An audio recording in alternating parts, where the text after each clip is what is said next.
Bonsoir les amis. Alors ce soir je vais vous poser une petite question. Hier soir j'ai pas réussi à mettre la vidéo directement sur YouTube et j'ai vu qu'il y avait beaucoup moins de commentaires, beaucoup moins d'interactions.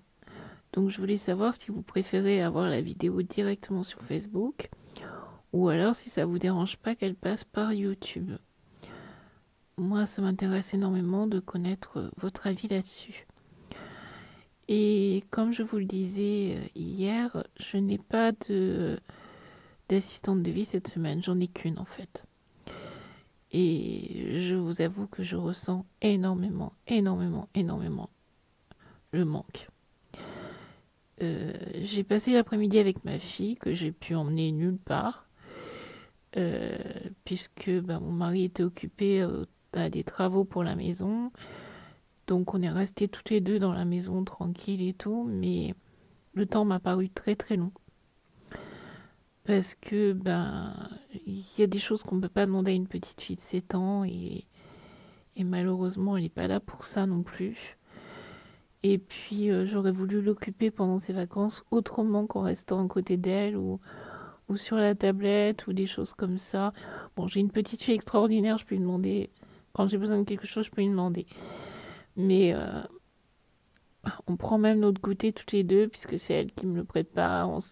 Et on mange toutes les deux ensemble parce que papa n'est pas trop goûté, donc voilà. Mais elle est vraiment adorable, mais voilà, j'avance pas dans la maison. C'est très très très compliqué. J'ai envie un peu de prendre l'air et je peux pas vraiment. Et vraiment, je ressens ce, ce manque d'autonomie. C'est bête, hein. On a le fauteuil, on se dit on gagne quand même de l'autonomie avec le fauteuil. Non. Quand on n'a pas la force dans les bras, on n'a pas d'autonomie. On ne peut pas prendre un thé quand on en a envie. Je vais quand même pas demander à ma fille de me préparer le thé, même si je sais qu'elle en est capable. S'il se passait quoi que ce soit, je m'en voudrais, quoi. J'ai...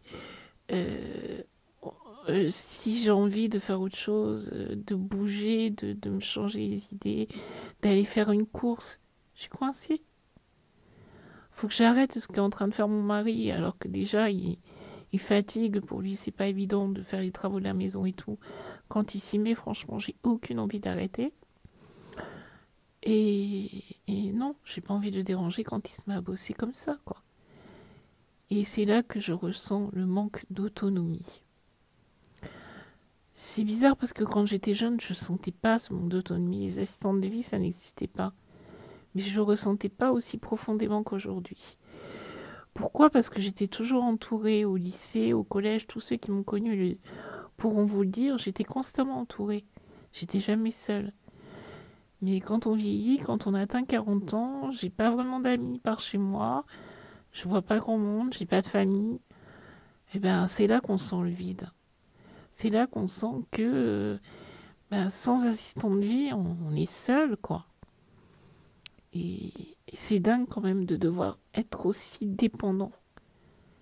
Et je crois que j'ai jamais autant ressenti que maintenant.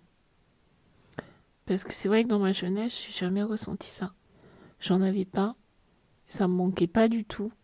Je faisais tout ce que je voulais quand je voulais. Tous mes amis pourront vous le dire. Mais là, en vieillissant, ouais, je perds mon autonomie en fait. C'est bizarre. Quand on voit comment la vie évolue.